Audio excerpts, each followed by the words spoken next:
Dan saya yakin politisi-politisi ini paham situasi ini. Karena itu mereka mencoba, ya. Mereka paham bahwa situasi landscape media ini udah nggak pro terhadap jurnalisme investigatif yang bisa seperti menupuk air di dulang tepecik muka sendiri. Teman-teman gua politisi, teman-teman gua di menteri, teman-teman gua presiden bisa terganggu nih, gitu ya. Jadi mereka diem. Dulu Undang-Undang 32 2002 kita kompak ya Bang Karni. Kuat, lobbynya kuat. Ya, jadi lumayan lah. Enggak semua yang kalian inginkan waktu itu bisa. Jadi kita lumayan. Tapi sekarang siapa yang mau lobby? Karena udah kepentingannya udah berbeda. Lebih bagus isi dari tayangan televisi diisi oleh semuanya hiburan aja. Turki ya kan, sinetron, India. Jadi nggak ada yang kehilangan. Yang kehilangan adalah teman-teman saya yang masih menjadi jurnalis. Yang dari tahun ke tahun slotnya tuh dipangkas. Ya, slotnya dipangkas, itu situasinya. Nah jadi justru saya bertanya apakah memang udah kayak gini aja 5 bulan lagi kan Presiden Jokowi. Kalau dia masih mau menunjukkan bahwa dia pro demokrasi, dia bilang selesai nggak usah dibahas. Selesai. Kalau enggak, ya jangan-jangan dia memang suka dengan situasi ini karena belakangan memang Tempo misalnya yang masih sering melakukan jurnalisme investigatif yang terutama menyasar kepada kekuasaan, ya yang kena dia. Termasuk Ibu Iriana, anaknya, semuanya ya. Kalau Project Multatuli itu kan mengangkat isu-isu jurnalisme investigatif yang terpinggirkan, yang overlook, underserved. Ya. Nah itu yang ini situasi yang sekarang sedang kita hadapi. Jadi Pak Jokowi, kalau Anda masih mau disebut sebagai pemimpin yang pro demokrasi, hentikan ini selesai. Apalagi menteri Anda, ya, menteri Anda yang notabene ketua umum Projo Jokowi, dia bilang harus ada. Harus ada jurnalisme investigatif, kata Pak Menteri loh. Ya kalau level menteri udah ngomong kayak gitu, berarti harusnya udah nggak perlu ada. Jadi buat apa lagi DPR kemudian, nah terakhir saya melihat bahwa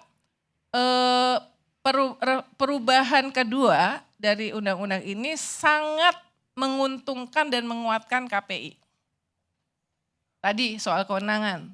Terus ada juga yang dulu saya ingat waktu undang-undang yang 32 2002, KPI daerah tuh nggak harus nurut sama KPI pusat kan? Nah di sini ada, jadi hierarkis. Jadi KPI daerah itu harus nurut kepada pusat. Kalau dulu kan bisa berbeda, ya kan? Dulu kan kita berantemnya sama Arya Sinulinga tuh, KPID Sumut ya. Komisi 1 ya. Ya teman Anda juga ya, teman-teman Anda juga waktu itu ya. Sekarang gimana tuh? Nah jadi memang ini KPI diuntungkan. Dan karena itu ketua KPI sekarang dalam konteks ini makin susah dikontak. Kalau betul mereka menyadari bahwa secara empirik ini nanti jurnalisme investigatif ini akan mati sendirinya.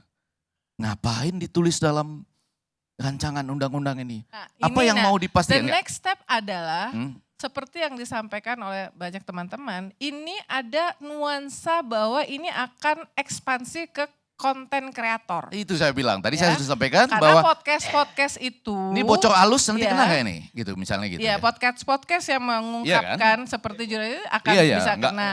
langsung Dan aja yang bocor halus lain-lain nanti ya. bisa kena kan dengan undang-undang ini. Bisa. Nah, itu tadi. Bisa.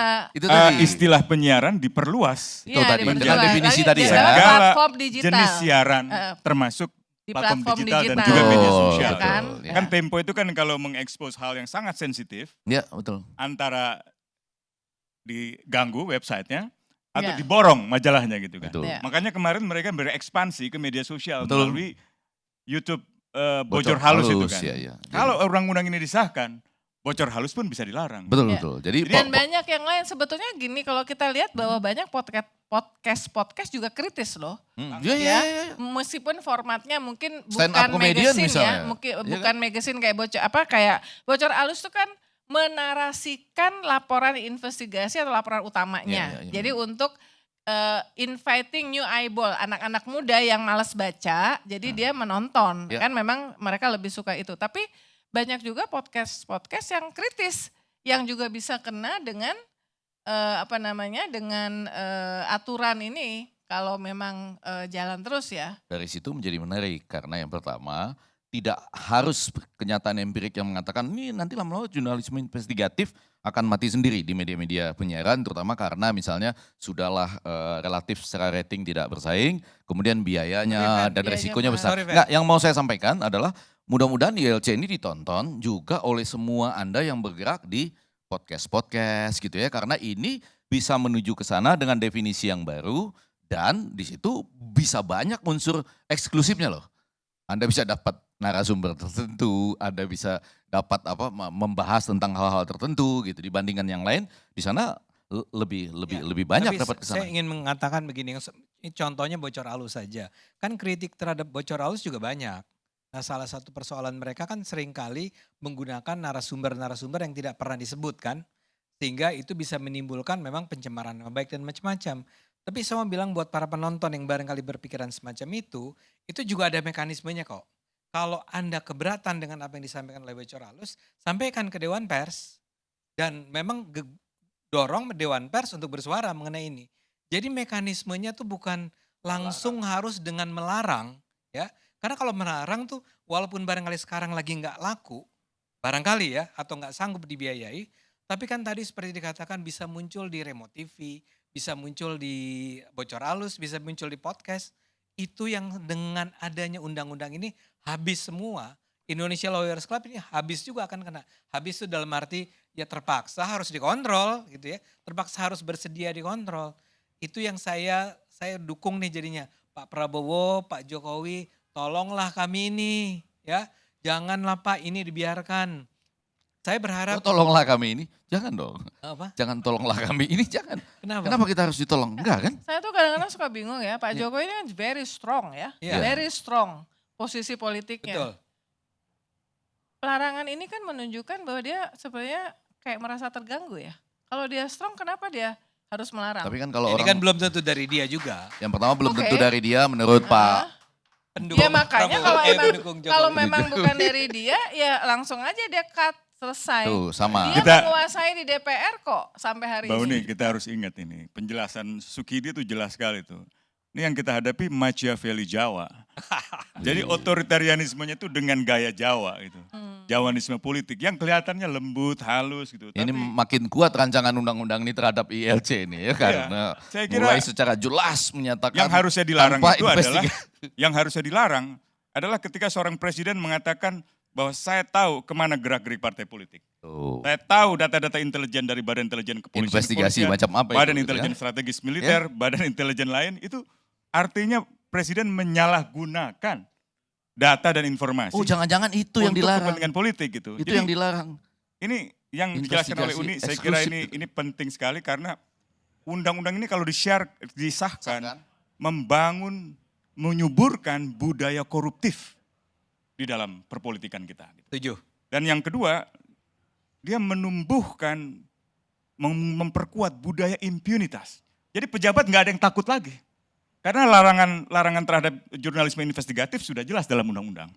Orang-orang seperti Dandi Laksono dengan watchdog-nya yang selama ini sangat diandalkan untuk menginvestigasi kerusakan lingkungan, korupsi di sektor tambang dan seterusnya, mungkin akan hilang itu.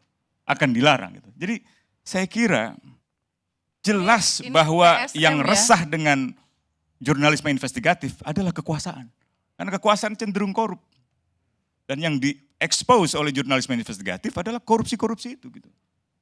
Ini yang saya kira memperkuat, argumen Umi tadi memperkuat lagi bahwa undang-undang ini harus ditunda. Nah ini yang ini oke nih kalau saya. Jangan minta tolong.